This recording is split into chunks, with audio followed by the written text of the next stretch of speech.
All right, victory night. Very good things happening within the Republican Party.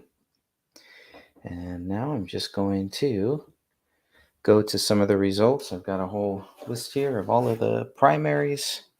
Figured I'd just quickly touch on each one that happened. And first, we will see where President Trump is at right now. Let me go to that. I believe the third one. Here we go. Oh, no, that's the second one. There it is. This should be the one. There it is. All right, so this is where we are at Super Tuesday, March 5th. That is the date today. A lot of primaries happened today, and we're going to try to cover as many of those as I can here within the next hour. But more than likely, we know where this is all going. President Trump currently sitting at 413. Expect that number to rise. I believe he's going to get to over 1,000 delegates by the end of this night, by the time everything is all counted up and calculated. It's a pretty cool site, though, because you can quickly go through each one and see where they are at right now with 100% votes, 100% thing. So we're going to go through a lot of this because I do want to see what happened, where it happened, why it happened, and how it happened. So this will be very interesting to go through some of these. And it looks like, Nikki Haley actually may have gotten one state, Vermont. And then there's still a few. California, we're still waiting for that. That's going to come in soon. Utah should be coming in pretty soon. Alaska will be another one coming in. So none of those have even started there. Colorado is another interesting one because, they try to keep him off of the ballot. So I think he may set some records there too. I also have President Trump's speech kind of queued up. So depending on how much time we have, we will be able to go through that as well. But I figured we might as well start here with Virginia and see what happens because 94.94% of the vote is in. And there it is. There are 48 delegates up for grabs in this state. And so far, President Trump has 24. So we'll see where that goes, how that all goes. But with 48 delegates at stake, we'll see if the process allows for Nikki Haley to get any of those. And we find that each state is very different. I mean, very, very different. And between the caucuses and the primaries, there's some shenanigans going on. There's some interesting things to think about. But, it's a very interesting time in this world. Hey, Rick, how are you, my friend? Yeah, it is noise. Come on, feel the noise. Girls rock your boys, right? We'll get wild, wild, wild.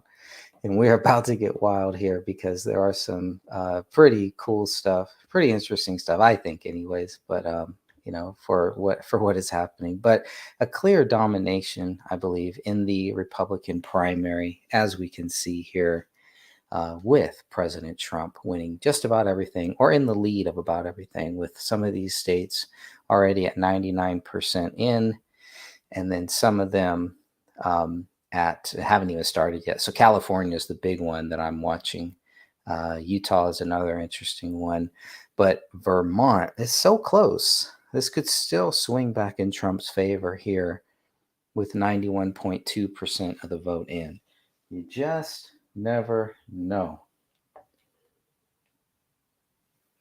So I will continue on here. I don't even know. I didn't even know where to start. But this will be a big part of the book. A big chapter for the primaries because of how interesting I found the primary, and really a good learning experience for me who didn't really understand the primary process and kind of got into it a little bit more than I thought that I would. I didn't think I would be this much involved and this interested in how the primary process works. What is the difference between a primary and a caucus? How each state is running their primary or caucus, how long have they been doing it? And so that's what I've been including in the book that I'm doing right now, Kennedy and Trump. Obviously, this podcast is just a companion piece to that, curious to see where all of this goes, where all of this ends up here, because we could end up in a state where um, we nobody gets to two. You need 270. They need to walk away with 270 delegates um, in the presidential primary. I believe they call them delegates, but 270 points to walk away as the president of the United States in November on November 5th. And with Robert F. Kennedy Jr. in the mix now, there is a possibility that nobody gets to 270. And what happens then?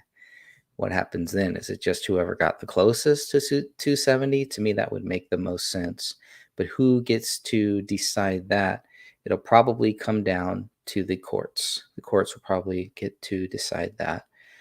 So either way, I'll be very curious to see if Biden can even take second place. If he takes second place and beats RFK Jr., I'll be pretty shocked. But you never know. You never know the way things are going to go here. But still waiting for the California results to come in. I think that is a big one because of how many delegates are up for grabs, and that's another thing I'm gonna cut to here, and we can see the delegate number of what is up for grabs. And of course, if anybody does want to join me, I will. I think I have the link. I think I have it posted in the chat, but if not, I'll post that up here so we can look at what some of these numbers are. And it's interesting. I don't know. I really was surprised of how into this I am, the Republican primary. I didn't think it would be this interesting to me. But we have, I mean, look at all these. What is it? 16? 16? Yes, 15 Republican primaries or caucuses today. So the red is the Republican side, the blue is the Democrat side. Some of these are open primaries, which means anyone, as long as you are a registered voter, you can definitely vote. And then of course we have some where you have to be a part of the party, which is the closed ones. So a closed primary means that you have to be a registered member of that party in order to participate in the primary. Then the mixed one is a little bit interesting, and I'm actually going to read what it says here at the bottom just because it's very mixed. Even it's very hard for me to follow the mixed. It says a semi-open or semi-closed environment. Unaffiliated voters can choose to vote in either primary, or voters can switch registration on the day of voting. So there it is. That's what you can do in these primaries. But 15 Republican primaries or caucuses today. Boy, I had it somewhere else too. Those numbers. Let's see if I can grab that without messing everything up here. In my handy dandy notebook. I'll read a little bit of this. Since I found this pretty fascinating. I may be the only one. I don't know if anyone else does. Let's see.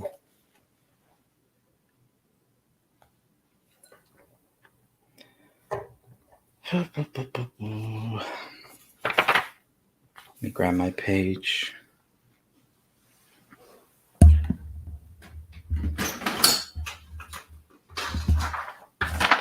All right, so this is what I calculated here. This would be 200. So as we know, President Trump needs to get to, in order to win the nomination, he needs to get to 1,215 delegates, 1,215 delegates across all 50 states. By the numbers here, there's about 871 up for grabs tonight that he could possibly get. We know he's not going to get the full 871, but even if he did by some chance get all of those 871, which we know he's not, this would still come down to March 12th, where there is another 160 delegates up for grabs. So probably by March 12th, it'll all be done. Everyone will know who the winner is. So that is another reason to look at some of those dates of what happens when, because the process is just so clustered, I would say.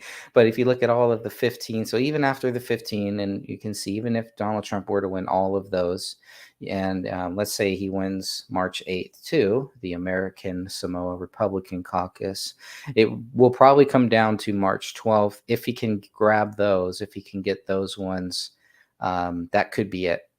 That could be all she wrote. And that, it could come down to March 15th, March 8th. But I think within the next week, we're going to pretty much know. So all of these people that scheduled it back in April, the Connecticut, Delaware, New York, Rhode Island, Wisconsin, Puerto Rico, Wyoming, Pennsylvania, New Mexico, Missouri, Indiana, Nebraska, Maryland, West Virginia, Montana, Kentucky, Oregon, Montana again, New Jersey, New Mexico, South Dakota. There may not even matter. It may not even matter at that point. And it kind of makes me wonder why they even hold those on these states. But whatever. There's a lot of rhyme and reason to why they have all of these on these certain dates. But getting back to it, I do want to go through just some of what we have here. So I've got a handy dandy list here in alphabetical order of the 15 primary / caucuses. Let's start with Alabama. All right, so we're going to look on this map and find Alabama. Here is Alabama. Let's pull that up. I'll just make a check mark so I know. Alabama. This is a open primary. This is a primary, first of all, and it is in what they call an open primary. So let me share this tab. People can see it. That may help. Alabama, this is an open primary here. Now, there are 50 delegates up for grabs for this one here. And this is the vote count where we are at right now, with only 64% of the vote in. President Trump has 430,000 votes, 83% of the votes. Now, in some of these states, what that means is that he'll get all of them. He'll get everything. In other states, it doesn't necessarily mean that. So that's why you'll see how many votes are up for grabs here. 50. So with 50 votes up for grabs, and then you come down here and you'll see that President Trump has gained 29. So there's still 21 more up for grabs. So it's possible that Nikki Haley could get more and just extend this whole thing. And I think that's what she's really there for, is just to extend this process as much as possible. There's no way Nikki Haley is going to beat Donald Trump, but it's not about that. It's just about stretching it out. It's about prolonging this and doing everything that they possibly can to disrupt President Trump, the most popular president probably ever of all time. The votes don't lie. You can look at the votes in 2020, even what they counted, and he got the highest number of a sitting president ever. So, and so that makes it interesting of why they want to take him down, what they are doing, how they're doing everything that they possibly can to try to take him down. And it's not going to work. I think we all know that by now. I think even a lot of people, all they want to do is just kind of stretch it out. Even with all these legal cases, I think they realize it's not going to go anywhere. It's just about prolonging it, stretching it out, and hoping that they find something. They're just basically fishing, kind of what the feds would do, or what the government would do, or what a prosecutor would do when they're just fishing to find something. And eventually they will find something. That's why they were able to get these indictments and able to get these cases against Trump, because they went fishing for stuff. It wasn't blatant. It wasn't out in their face. It wasn't a fire where you know a fire when you see it. They went and they made a fire. They made something out of nothing. And that's why none of these indictments, none of these cases will go anywhere.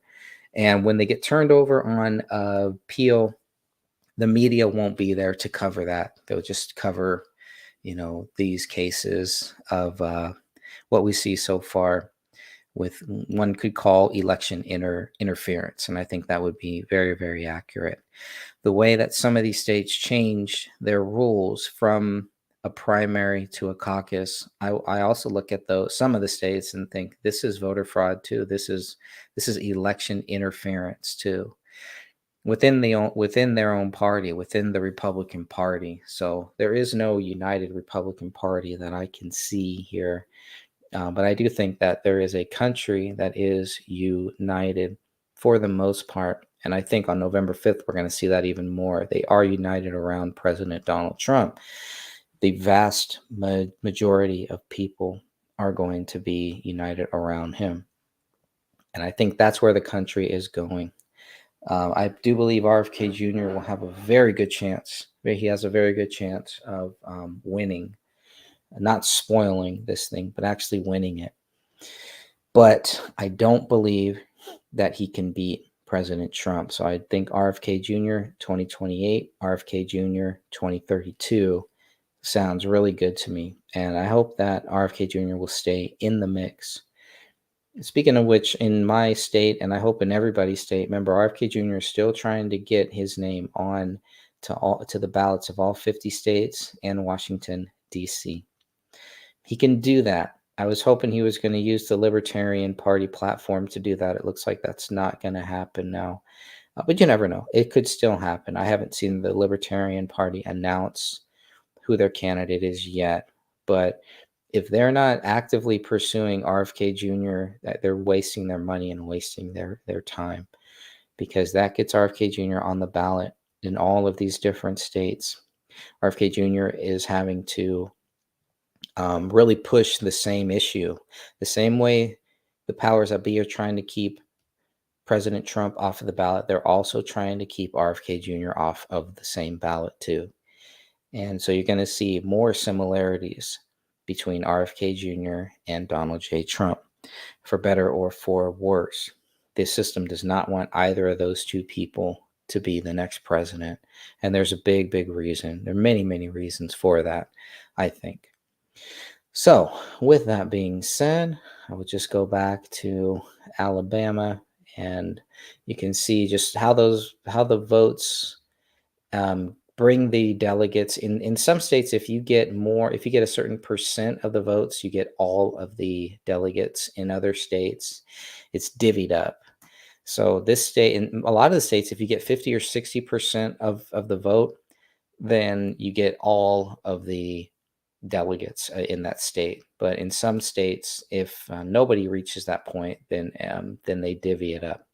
So in Alabama, I have to go and check the actual number here, but you can see in Alabama that is kind of the case of what's happening here, where President Trump it has 29. So where are these other 21 going to go? That's what we're going to see here. That's what we're going to find out. But I mean, that's a dominant performance by President Trump, very dominant. And we'll see. It was already called that he won. And if you go through all of these different counties, you can see there's no yellow. Nikki Haley would be in the yellow. So it looks like President Trump is dominating just about every county here. So I think this one is done. I can't think of anything else to really say other than I don't know why this is happening, but you see this in every state. In every state, there are votes that look similar to not every state. There's like 2 states where it's either all Trump or maybe some for neocon Nikki Haley in some states. But for the most part, you do see some of these people who have already dropped out, who are no longer running, and people are still voting for them. They're still casting the votes for them. The uncommitted is also another one. But remember, in an open primary, these could be Democrats voting in protests, basically, right? They're not worried about Joe Biden. They're not worried about voting for or against Joe Biden because he's got it locked up. The Democrat Party has already made it so hard for anyone else other than Joe Biden to even compete. That's why RFK Jr. dropped out of the Democrat Party race, because he saw exactly what they were doing, and that there would be no path to victory for him if he were to stay in the Democrat Party. So he got out of the Democrat Party, and now he has a really good chance to make a big impact as a third party candidate, which this country needs. That's why in my state, and I hope in every state here, we all do what we can to get RFK Jr.'s name on the ballot. RFK Jr.'s name needs to be on the ballot in 2024 in the presidential election. To me, that would be a huge victory for 2024 for all of us. For all of us, everybody wins, I think, if we get RFK Jr.'s name on the ballot this year in November. And that's a big goal for me. And I really hope that that happens in as many states. He's already on Utah, and I know he's fighting some legal battles in other states too, trying to get his name, just to get these, just to be able to get the signatures. He's having he's fighting battles in many different states. That's how desperate they are to keep RFK Jr. off of the ballot. And so while they're trying to keep Donald Trump off of the ballot, they're playing the exact same games to keep Kennedy off the ballot too. It's not a coincidence, and it is part of a program, of a big program, of a strategy. And I believe this program goes very far back. It goes even deeper than 9/11, even deeper than John F. Kennedy's death, deeper than the New World Order and all of that. But it's all tied. It's all tied into the same thing. What happened in 2020, I believe, is all tied. We're talking about the same evil forces here that are all doing this. This year is going to be very challenging for them because they have two competitors to worry about. And that's another reason why I feel it's very important to get RFK Jr.'s name on that ballot in 2024. It will be awesome. Kriprick says, since people think Trump is going to win, what will the Democrats do to stop him? How far will they go? I mean, they're doing everything that they possibly can. With all of these trials, they will try to put him in jail. They are trying to. They try to keep him off of the ballot. That didn't work. They're still going to do it. Now they're going to just try to do it through Congress, which is how it should be done. Congress is the one. If they want to get Trump off of the ballot, Congress is the one who can do it. So the problem is they don't have the votes. The Democrats don't have the votes to actually do that. Just how they impeached him twice for nothing.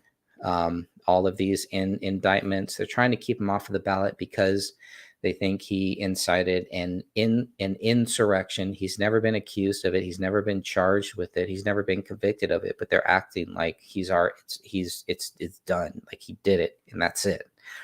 Not letting the people decide, which is how it should be. The people get to decide who is the president, and not these corrupt politicians and evil criminals that we have who think that they run this country but don't.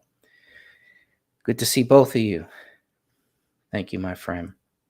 So yeah, they've tried everything. They will continue to try everything too, and this will not end until they're brought to justice. And who knows when, where, how that's going to happen. But the good thing is God is in charge of all of this, and whatever is meant to happen will happen.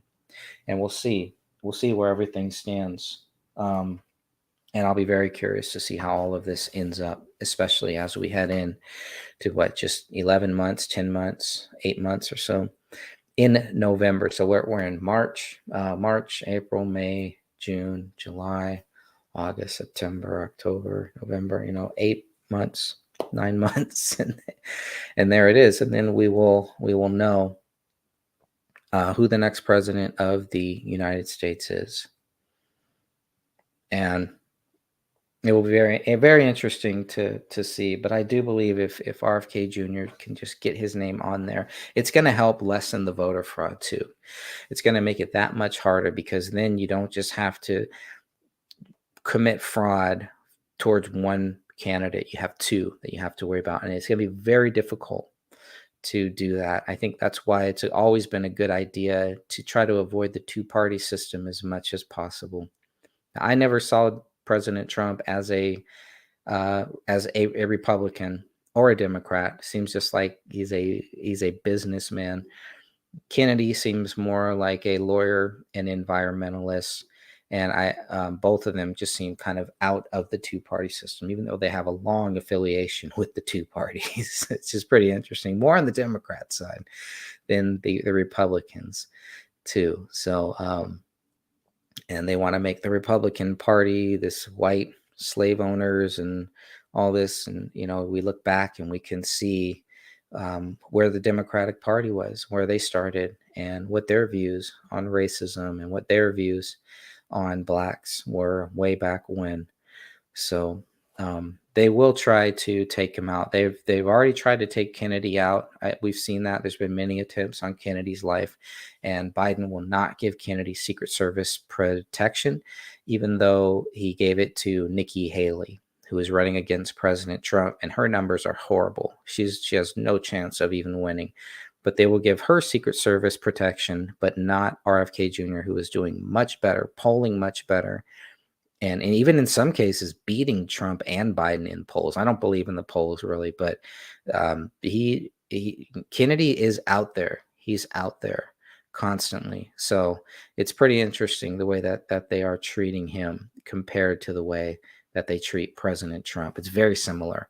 And I do hope to cover a lot of this in my first chapter. Kriprick says, if they can't lock him up, would they try to unalive him? Yeah, I think there will be attempts. Here's the crazy thing about this, Rick. Think about this. And Eric, think about this too. Once you become the president, you have Secret Service protection for life. So Trump already has a Secret Service that is going to watch him for life.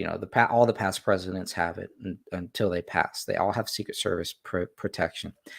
Let's say they do put President Trump in prison. Let's say they do end up locking him up, which I don't think is going to happen. I really don't. I don't think that will ever happen. But let's say it does happen. Is the Secret Service going to be in the prison right there with him? Because the Secret Service has to protect the former president. So I'm curious to see where that goes, how that goes. But they have nothing on President Trump. There's no proof that he incited any insurrection or anything like that. It's theater. It's all theater. It's all staged. But I do believe that they will and probably have tried to take him out, just like how they took out John F. Kennedy and how they took out Robert F. Kennedy Sr. before Kennedy even got in. And I wouldn't be surprised if there's more of that. We probably won't hear about it. If it does happen, which may be a good thing, we probably don't want to hear too much about that because we don't want copycats and things like that. But RFK Jr. has talked a little bit about that, people coming into his house. There's been at least 3 or 4 attempts of somebody trying to, what looks like, to take him out on his own property a couple times. And the guy who showed up at the event in California too. And there have been several attempts on President Trump's life too. So we'll see where all of that goes. But yeah, I wouldn't be surprised if they try that too, because there's really nothing else. They have really nothing else. The problem with that is, that may even make it more popular. As if a guy couldn't get any more popular. Every time they try to go after President Trump, it just seems to backfire. But I don't think that they really care. They're just taking orders, a lot of them. Yeah, I'd be curious to see if the Secret Service will be in the cell next to President Trump, or if there's some rules about, well, if he's in prison, then all of a sudden Secret Service doesn't have to protect him or something. I don't know. But I don't think it'll come to that. But it's an interesting thing to think about. Imagine the Secret Service agents in the prison surrounding President Trump everywhere he goes, everything he does. And if President Trump went to prison, it's going to be one of those softcore prisons, right? It's not going to be general population or San Quentin or something like that. It'll be a chill thing for him until he gets pardoned. And I could see RFK Jr. pardoning him. But again, I don't really think it's going to come to that. But it's interesting to think about. But when you think about all the things that they've been doing to him and the way that they've gone after him and how God has protected him and led him down this path and continues to. And you're going to start to see some of the old things come up. Oh, President Trump said that he was God, or he claimed that he was the chosen one, the chosen one.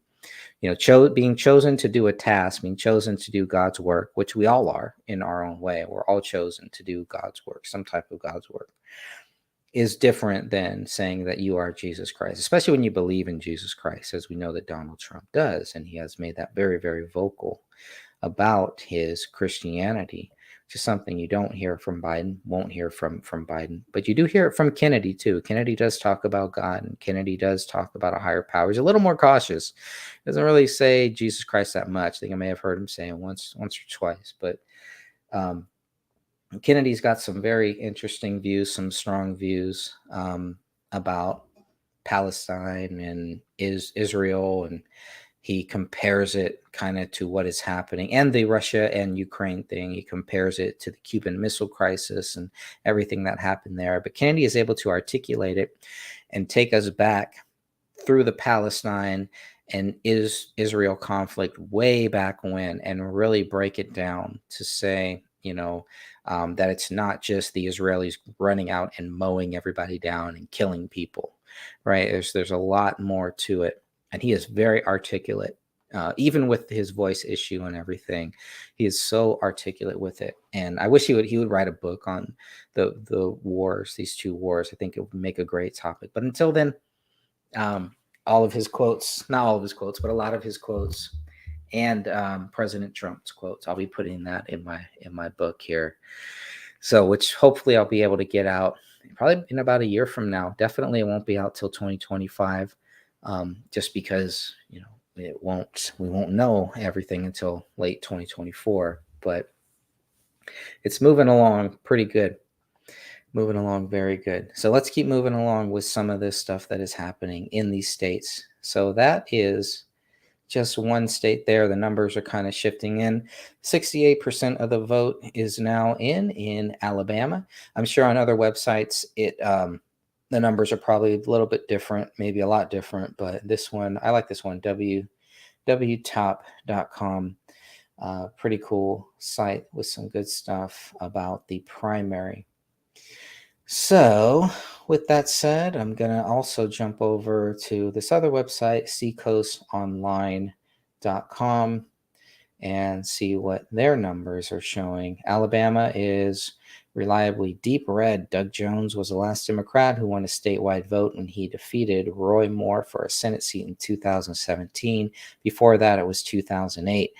But presidential primary side, a different congressional seat will be the focus of Tuesday. A federal court forced Alabama to carve out a second majority minority congressional district over the state's objection that doing so would violate the Voting Rights Act. The race for the District 2 seat is now expected to lean Democrat, and it's one of several primaries that could be hotly contested across the state. So with the 50, the number's about the same here, 68% in. So I think we kind of know where all of that is going. So hopefully President Trump can walk away with all 50 of those delegates. Now, so let me check off Alabama, and let's move on. Well, Alaska, if we're going here in alphabetical order, Alaska, nothing really there, nothing yet there, right? Not Alabama, Alaska. So 0% in. Still waiting for that. Caucuses. All right. So I'll skip that one for now. Let's go to Arkansas. See what's happening over in Arkansas here. And we see once again, remember Trump is in this reddish, Cabernet-ish, and Nikki Haley is in this yellow. No yellows here. So with the 99% in, it is called in Arkansas for President Trump. 257,258 votes, 75.7% of the votes. And that means President Trump, let's go to Arkansas, 13 still available. Right now, he has 27 of the delegates. Arkansas is another open primary with 40 votes. So again, the open primary means that anyone registered in that state, regardless of what party you are with, can vote. So how many uncommitted are there? Are there any uncommitted? I don't see any uncommitted. That's an interesting one. Huh. Nikki Haley rushing up on almost got 20%. So she may walk away with some of the delegates there. Asa Hutchinson, I didn't even know he was still in the thing. And Ron DeSantis, he's out. And Vivek is out. But people are still voting for them. I don't understand that. I don't understand why they're voting for people that aren't even in it anymore. So let's check what Seacoast Online is saying here for Arkansas. Down to Arkansas. All right, Arkansas is a deep red state which hasn't voted for a Democratic president since going blue for its own former Bill Clinton in 1996. While it's unlikely to go blue again in 2024, it has a role to play in deciding the outcome of the primary elections for both parties. With 40 Republican and 31 Democratic primary delegates, Arkansas will be an important player in the Super Tuesday presidential primaries on March 5th. And here's what we have with 90, what is it? Oh, 99% in. There it is. So looks about the same. Still no results in some of these counties here. 1, 2, 3, 4, 5, 6, 7, 8 counties. No results there. Otherwise, it's all red. It's all Trump. All Trump there. So that one is done. All right. Let's see. Let me mark off Arkansas. California is the big one that I'm really waiting for. But that one is probably not going to be in for a while.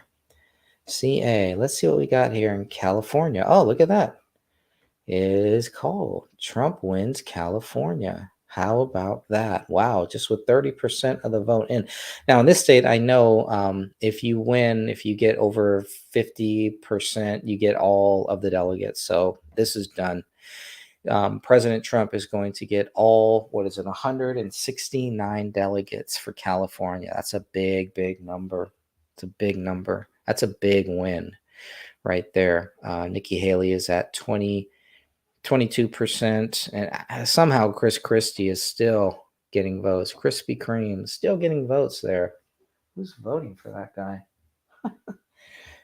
It's pretty interesting there. All right.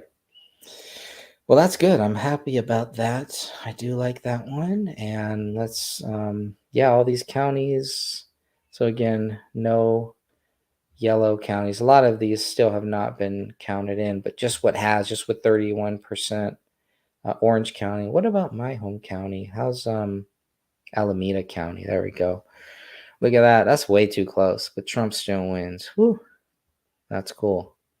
All right. I like that. I like only 18% counted, so that could change. These things can swap out pretty easily.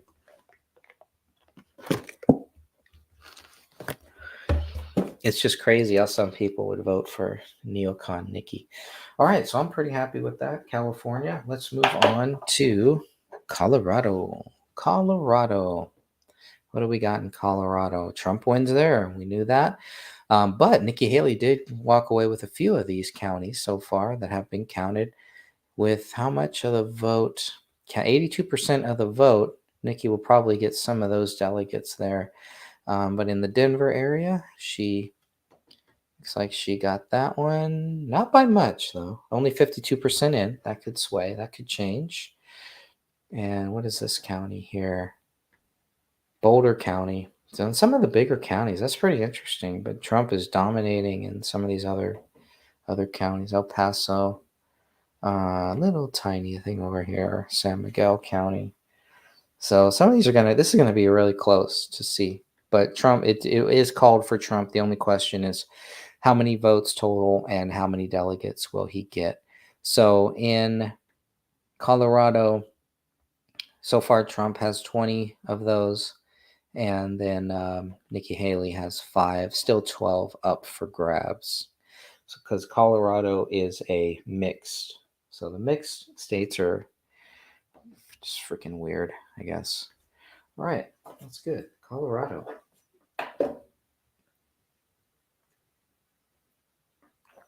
Let's move on to Maine. Maine is another one. This is a closed primary. So let's go to Maine, and then I want to check in with a little bit of a Trump speech there too and see what he had to say earlier. He spoke for about 30, 40 minutes, it looks like. All right, so let's look at Maine. Where is Maine? Is this Maine? Here's Maine. Main event here.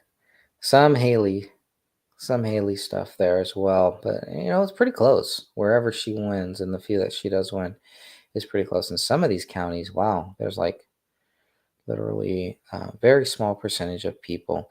But this is another one that was called for President Trump. So he's going to walk away with the majority of the delegates, if not all of them.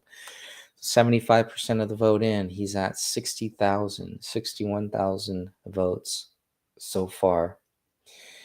So in Maine, let's see. Yeah, he's got all 20. He got enough to get all of those. So this must be one of those states where you get over 50% and done. You walk away with all of the votes is my guess for Maine. Yeah, because Maine is a closed primary. Cool. Another 20. Another win for Milos.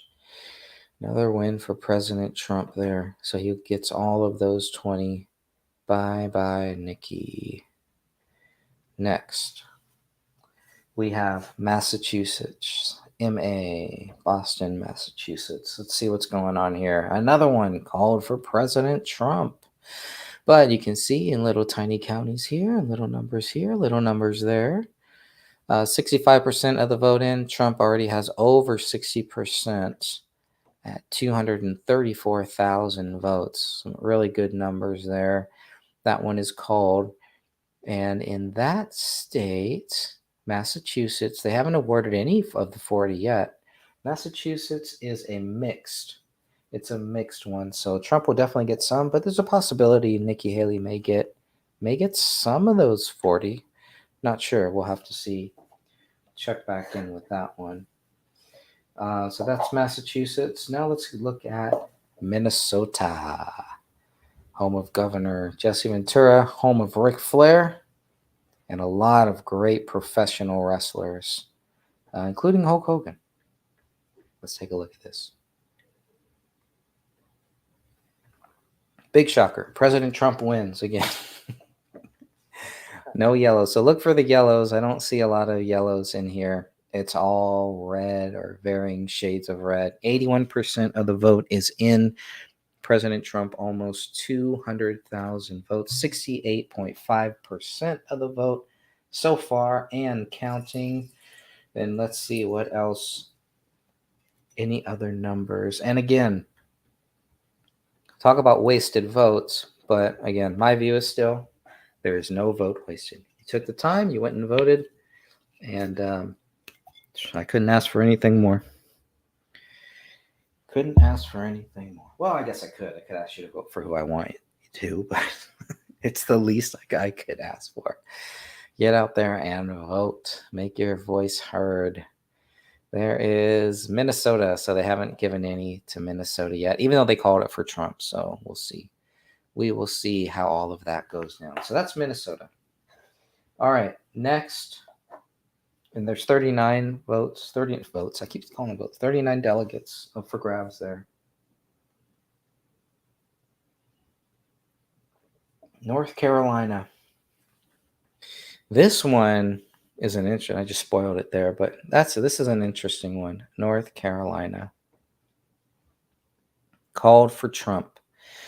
Look at all of this. Charlotte, Ric Flair country right there. Boom. Too close for me. Ric Flair needs to get out there and campaign for Trump here. Come on. Raleigh, Greensboro, big wrestling counties here, or cities, whatever you want to call them, counties. Boom, boom. Look at that. Look at those numbers. So Trump's dominating there too. 96% of the vote is in. North Carolina is another mixed thing, and this is a primary, not a caucus. So President Trump, 74% of the vote, 774,000 votes. Good numbers. And with that said, he has been awarded so far 20 of the 50 available delegates. Still, or not, of the 50, 74, sorry. 20 of the 74 available delegates. There are 50 still up for grabs here. See how all of that goes down. That is North Carolina. Oklahoma is next. Let's go take a look at the map for Oklahoma. Oklahoma, again, guess who wins it? That's right. The president, former, future, current WWE Hall of Famer, punched out Vince McMahon, took a stunner from Stone Cold Steve Austin, all in the same night. All in the same night. Cut Vince McMahon's hair. A lot of wrestlers can't even say that. No wrestler can say that.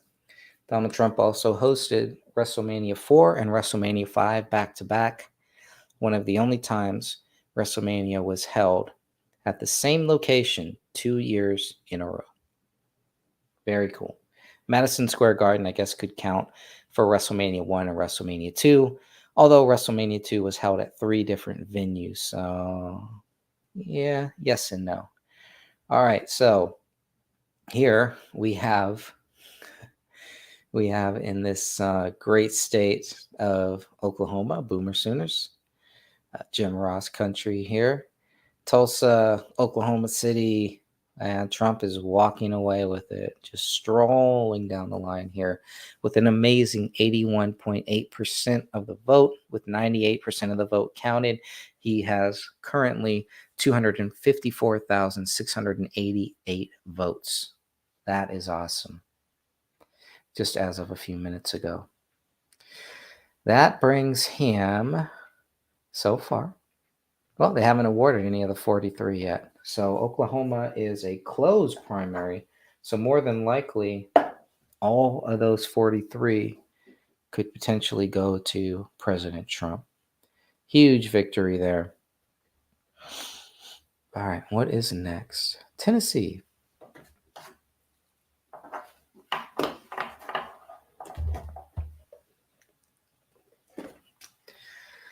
Memphis, Tennessee. There's Nashville, Knoxville, and of course it's called for President Trump, Chattanooga. And how do you do in Memphis? Pretty good. Pretty good. Jerry Lawler must have got out there and helped get some of those votes.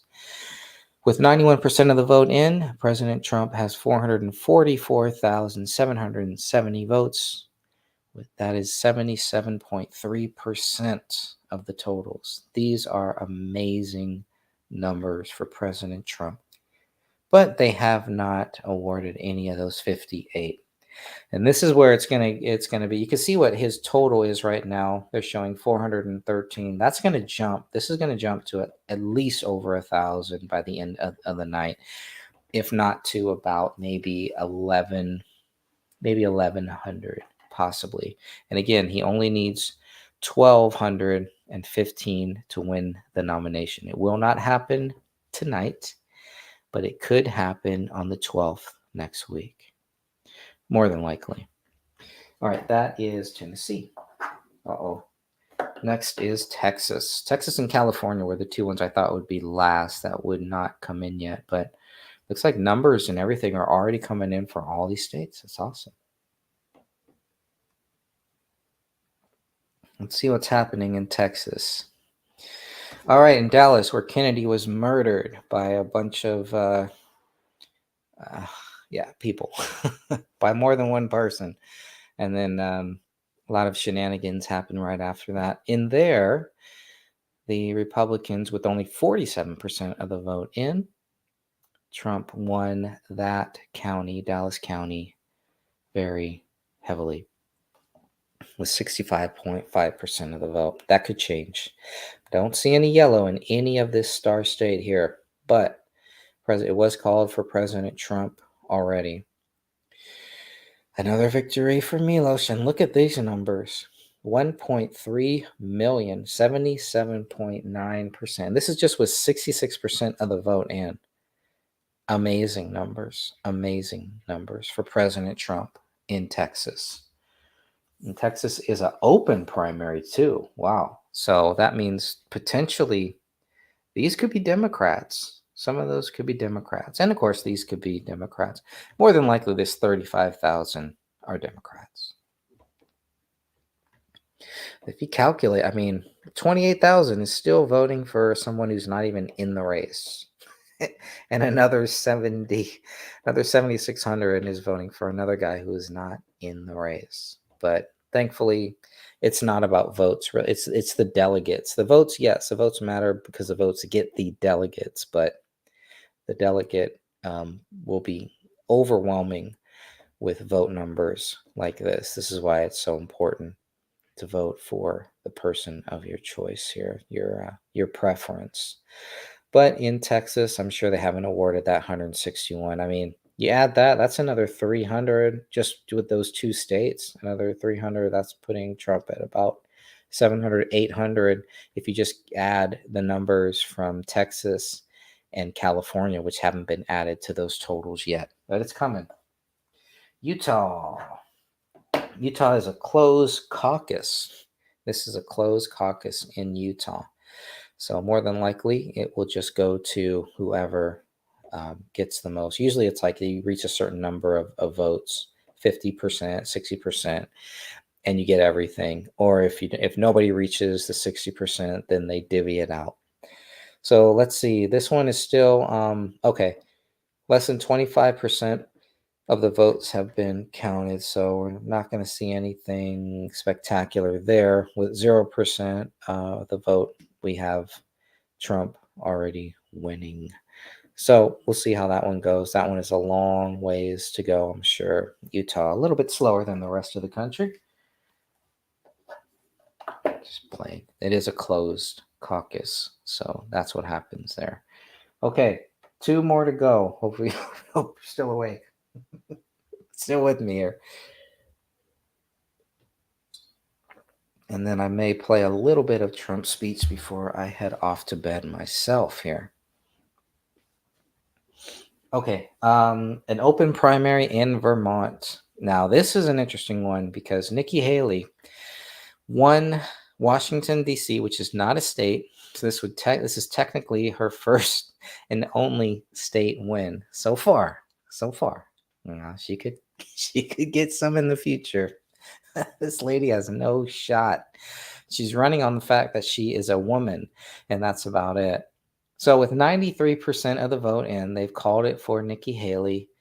Trump only is about 3,000, about 3,000 under. So we'll see how all of that goes. If this is one of those states where Trump will get some delegates from it, we will definitely see. But right now for Vermont, there's 17 available. Not really a big stinger either way. But this is the best that Nikki Haley has done by far. But when you look at the numbers, they're pretty close still. And so that's good for Trump. Very good for President Trump here. So, and people keep saying, well, once Nikki Haley loses, is Trump going to reach out to her so they can join forces together? It's like, why? Trump doesn't need to join forces with this person. Joining forces with Nikki Haley, in my opinion, is not going to help Trump. It's not going to help him. It could hurt him, actually. It really could. But if he doesn't join forces with Nikki Haley or get the Nikki Haley endorsement, it's not going to be a big loss for him. And I think it's going to be the other way. She's going to have to tuck her tail between her legs and come crawling back and apologize to Trump after she told President Trump that she would not run against him. This is what she gets. But again, I don't really think it's her running, just like I don't believe it's really Joe Biden running. There's a lot of forces moving in the background. And I think we're talking about the same thing, the same team. Same thing as how George Bush and Bill Clinton were on the same team. Nikki Haley, Biden, Obama, they're on the same team too. All a part of the same club and we ain't in it. Well, I don't believe Trump is in it either. So that is 17 lost delegates. It's an open primary, so I don't know if Trump will be able to snag any of those 17. But lastly, we come to Virginia, where there are 45 delegates up for grabs. Let's go see what's going on with those ones. In Virginia, not just West Virginia, but all of Virginia. This is called for Trump. It's called pretty early. The polls closed, I believe, at 4. So calling that 425 is pretty early. But Nikki Haley did win several counties that we can see here. They even have 1 or 2 cities in there that she went. Oh, that's interesting. I thought this would all be counties. Huh. Oh, that's interesting. They're really making a note. That's a county. That's a city. I would think a city would be included in the county. That's pretty interesting. Just to make it look like she won more counties than she actually did. Oh, okay. That's good to know. I will definitely note that for my research purposes. Yeah, they really want to focus on how she won certain cities. President Trump got 63% of the vote, with 95% of the vote counted. 435,579 votes total. And so far he has 20. Oh, he got all 24. He got all 24 of that one. No. I'm sorry. No. He got 24, and see, I keep thinking the 24 of 24 available. He got 24. There are still 24 up for grabs. Okay. So did I get that wrong? There's 48 in this state. Where's the number? I guess I got that wrong. No, let me see. Let's go over here, cross-reference with what we are seeing. Virginia, we have 45. How does that add up? 45 total, but he got 24, and there's 24 left? Someone will have to help me with that math. Let me see. 24 and 24 should be 48. 48. Okay, so I've seen this before. So instead of 45, it'll say 45, right? Like here it says 45. But then when you add them up, 24 and 24 is 48. And I've seen this. And I think what happens is there's certain delegates that are reserved. So those 3 extra delegates are probably reserved for the 3 of the head Republican Party people who get 1 delegate each, and they get to decide where those extra 3 delegates go to. I've seen that before. Very confusing. But that is the primary process, and that is the caucuses, the primaries and the caucuses. So we went through all those, still waiting for Utah and Alaska, but everything else done and good. President Trump should get over 1,000 by the end of this night, and that will be cool. That will be a great time had by all for sure. And then we will come back on the 12th, because on the 12th, I think it's going to be all she wrote. That should be the end on the 12th. We should have the final, at least not the final countdown, but we will know who the winners are. We will know that President Trump has won. So just one last thing before I go here. I'm going to go back here just really quickly for March 12th. So hopefully you come back with me on March 12th. And we have Georgia. That's going to be a big one. We have Hawaii. we have Mississippi, and we have Walla Walla, Washington. So these 1, 2, 3, 4, those are the primaries for March 12th. And those will be interesting ones because let's go and look at how many of those votes we'll get. So we have Georgia, another 59 President Trump could get. Hawaii, 19. Mississippi is also here, which they didn't mention before, 39. And Washington, Walla Walla. So 43. So by that time, it should be done by the 12th. If not, I'm curious to see what the final, will it be Guam that it comes down to? But Arizona and Florida, I mean, by Florida, look at Florida, 125. That's a Trump country. That's going to him. It's going to be done by then, but I have a feeling by the 12th, it will be all she wrote by the 12th. Right? Walla Walla, Washington. That's what I thought. Anyways, thank you, gentlemen. Really appreciate you both for joining me here. I went about an hour, so it's been a while since I've done one of these podcast shows here.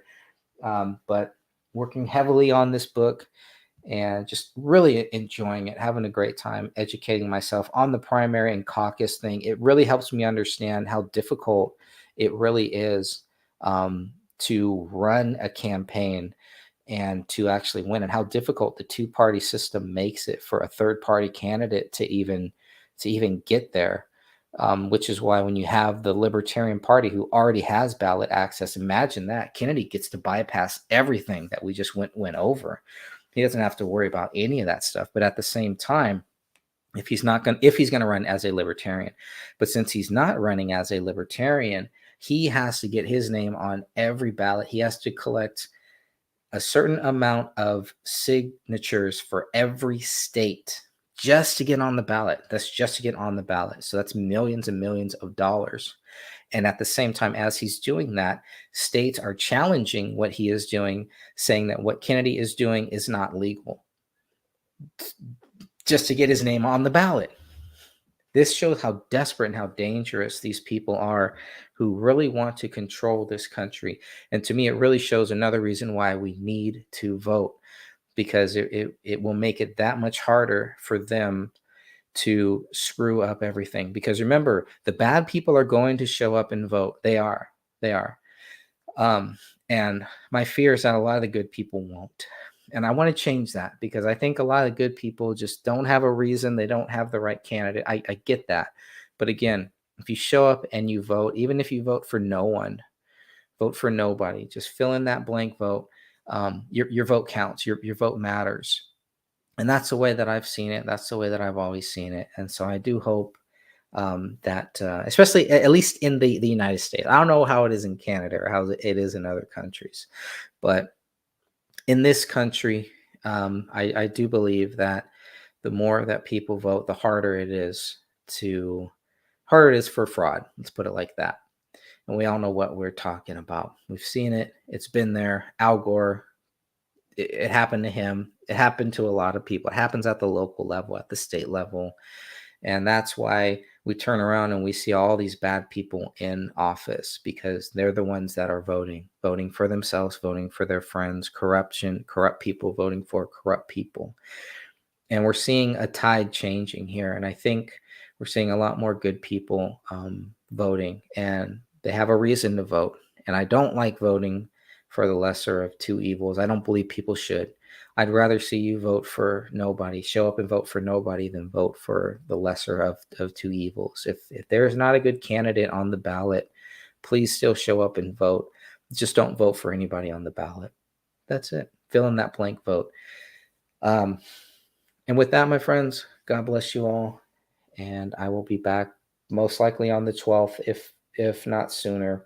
But until then, remember, Jesus Christ loves you. And that's what matters.